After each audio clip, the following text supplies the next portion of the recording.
The bustling city of Goma, a hub of life and commerce in the Democratic Republic of Congo, now stands as a stark symbol of conflict's devastating impact. The M23 rebel group's advance has cast a long shadow over the city, leaving a trail of displacement and despair in its wake. Thousands have fled their homes, seeking refuge from the fighting and the uncertainty that hangs heavy in the air. Eyewitness accounts paint a grim picture of the violence that engulfed Goma. The airport, once a gateway to the outside world, became a battleground, its tarmac scarred by heavy weapons fire. The humanitarian crisis deepens with each passing day. Families huddle in makeshift camps, their lives uprooted, their futures uncertain. The most vulnerable, the children, bear the brunt of this crisis, their education disrupted, their innocence shattered by the echoes of gunfire. As the sun sets over Goma, casting long shadows across the city, a palpable sense of fear and uncertainty pervades. The streets, once teeming with life, are now eerily deserted, patrolled by heavily armed rebels. The sounds of laughter and music have been replaced by the ominous silence of a city holding its breath, bracing for what tomorrow may bring. The humanitarian toll of the M23's advance is a stark reminder of the human cost of conflict, a tragic tapestry woven with the threads of displacement, fear, and loss. The conflict in Goma is not an isolated incident. It is a symptom of deep-seated regional tensions and historical grievances. Rwanda, accused of backing the M23, vehemently denies any involvement, instead pointing the finger at Hutu militias operating alongside the Congolese army. This denial, however, does little to quell the growing chorus of international condemnation.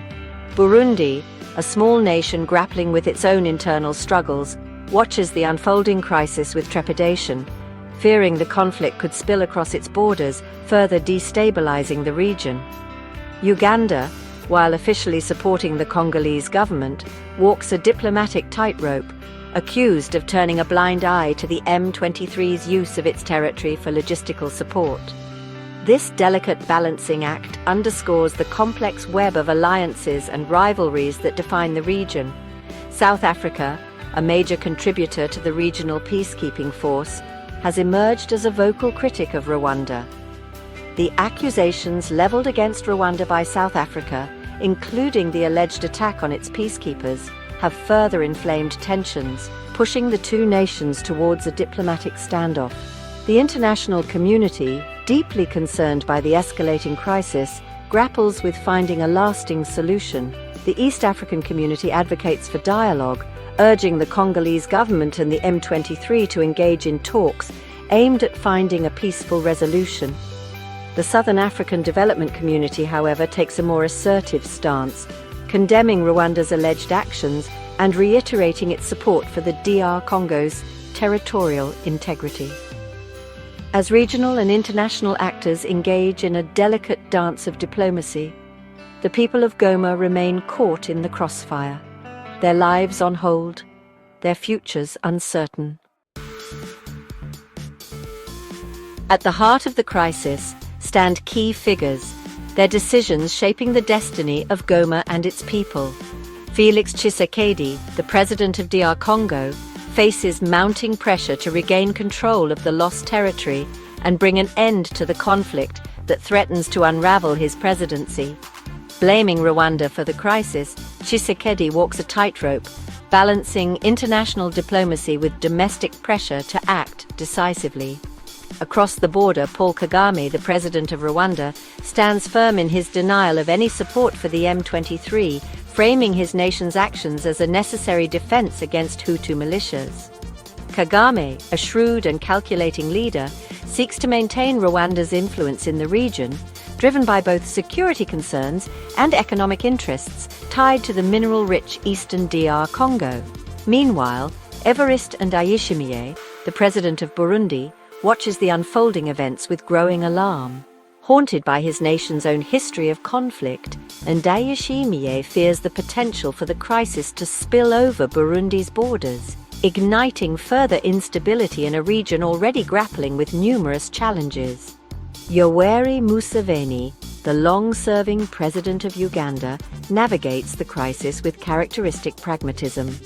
While officially supporting the Congolese government, Museveni maintains close ties with Rwanda, highlighting the complex web of relationships that often blur the lines between allies and adversaries.